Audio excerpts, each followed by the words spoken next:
विधानसभा के बाहर सरकार पर फायर हुई पल्लवी पटेल। मोदी के क्षेत्र में किसानों पर अत्याचार, पल्लवी पटेल ने भरी हुंकार।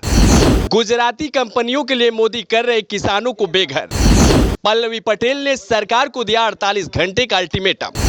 किसानों को नहीं किया गया रिहा तो पूरे पूर्वांचल में होगा आंदोलन। शनिवार को राजधानी लखनऊ में उस समय हड़कंप मच गया जब सिराथू से सपा विधायक पल्लवी पटेल विधानसभा गेट नंबर 1 पर अपने समर्थकों के साथ सरकार के खिलाफ प्रदर्शन करने पहुंच गई। पल्लवी पटेल ने पहले तो मोदी और योगी सरकार पर किसानों पर अत्याचार करने का इल्जाम लगाते हुए हुंकार भर दी और ऐलान कर दिया कि अगर सरकार ने 48 घंटे में किसानों के साथ इंसाफ नहीं किया तो अपना दल कमेरा पूरे पूर्वांचल में आंदोलन करेगा। इस प्रदेश के 25 करोड़ किसान, गरीब, मजदूर, कमेरा समाज के लोगों पर, और जिस प्रकार से आज इस प्रदेश के जो लोग हैं उनके धन, साधन, संसाधन, उनके अवसर, उनकी उन्नति, उनके विकास की जो मुख्य धाराएं हैं उनको जिस प्रकार से लोगों से छीनने का काम किया जा रहा है उसके खिलाफ हम यहाँ पर बात करने आए हैं। आज के यहाँ पर नौजवानों को बेरोजगारी की तरफ, भुखमरी की तरफ, कंगाली की तरफ ढकेला जा रहा है। और पराकाष्ठा तो इस बात की हो गई है कि आज बनारस में ये जो गुजराती गिरोह है और उस गुजराती गिरोह का जो एजेंट, वहाँ का कमिश्नर जो बना बैठा है, वो वहाँ के किसानों को घर से निकाल के मार रहा है, महिलाओं का सर फोड़ रहा है, लड़कियों की आबरू पे हाथ डाला जा रहा है, घरों की दहलीज को तोड़ा जा रहा है, उनके घरों को तहस नहस किया जा रहा है। और किस लिए किया जा रहा है? सिर्फ इसलिए कि इन किसानों के सम्मान और जो स्वाभिमान का प्रतीक है उनकी जमीन, उसको हड़पने का कुचक्र है। तो यहाँ पर आकर के मैं इस प्रदेश सरकार और प्रदेश सरकार के मुखिया के कान में ये बात डालना चाहती हूँ कि किसी भी परिस्थिति में आप अपने लोगों के सम्मान और स्वाभिमान का खिलवाड़ नहीं कर सकते। आपको इस प्रदेश की जनता, किसान, कमेरा समाज के साथ खड़ा रहना है, क्योंकि जो सदन में सरकार बने बैठे हैं वो ये ना भूले कि प्रदेश के ही इन 25 करोड़ लोगों ने उन्हें सरकार बनाया है।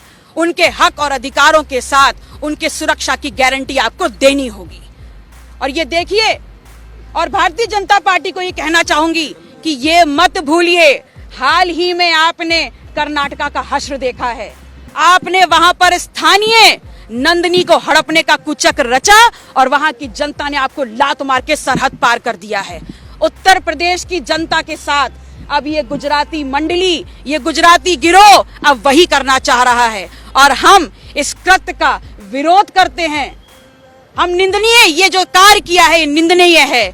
बनारस के जो स्थानीय लोग हैं, सम्मानीय लोग हैं, उनको मारा गया है, अपमानजनक कार्रवाई की गई है उनके साथ, उनको अपमानित किया गया है, जेलों में ठूसा गया है। इस अपमानपूर्ण, देखिए मैं यहाँ पर ये कहने आई हूँ कि मैं यहाँ सरकार को 48 घंटे का अल्टीमेटम दे रही हूँ कि अगर बिना शर्त और साथ सम्मान जिन किसानों को जेल में भेजा गया है, अगर उनको नहीं छोड़ा गया तो सिर्फ बनारस के नहीं बल्कि पूरे पूर्वांचल के किसान और कमेरा समाज सड़कों पे उतरेगा और सरकार को इसकी जवाब देना होगा। दरअसल पल्लवी पटेल का इल्जाम है कि वाराणसी में ट्रांसपोर्ट नगर और आवासीय योजना के नाम पर किसानों की उपजाऊ जमीन को कब्जा किया जा रहा है। किसानों और महिलाओं पर लाठीचार्ज तथा फर्जी मुकदमे दर्ज किए गए हैं। इसलिए पटेल ने लखनऊ स्थित विधानसभा के सामने योगी सरकार के खिलाफ विरोध प्रदर्शन किया। पल्लवी पटेल ने कहा कि अगर सरकार ने बिना किसी शर्त के 48 घंटे में किसानों को नहीं छोड़ा तो पूरे पूर्वांचल में आंदोलन करेंगे। किसानों के बिना सहमति के औने पौने दामों पर जबरदस्ती जमीन लेकर कोई लोक कल्याणकारी कार्य न करके बल्कि गुजराती कंपनियों को व्यापारिक लाभ कराने की साजिश की जा रही है। किसानों को मारा पीटा गया तथा अस्पतालों में इलाज तक नहीं कराने दिया गया। मानवता को शर्मसार करते हुए बच्चों तक को नहीं छोड़ा गया। विधायक पल्लवी पटेल ने विधानसभा के बाहर हुंकार भरते हुए कहा कि जिला कारागार वाराणसी में एक महिला समेत 11 किसानों की बिना शर्त रिहाई एवं किसानों की उपजाऊ जमीन की लूटपाट पर रोक लगानी चाहिए। इसके लिए आर पार की लड़ाई होगी। प्रशासन गुजराती कंपनियों के एजेंट के रूप में काम कर रहे हैं। वाराणसी के मंडलायुक्त कौशल राज शर्मा की संलिप्तता घोर आपत्तिजनक है। वाराणसी का प्रशासन इस पूरे कब्जे के प्रयास, लाठीचार्ज एवं फर्जी मुकदमे लगाने के लिए जिम्मेदार है। इसलिए मेरी मांग है कि इस पूरे मामले की न्यायिक जांच हो, साथ ही दोषियों के खिलाफ ठोस कार्रवाई की जाए।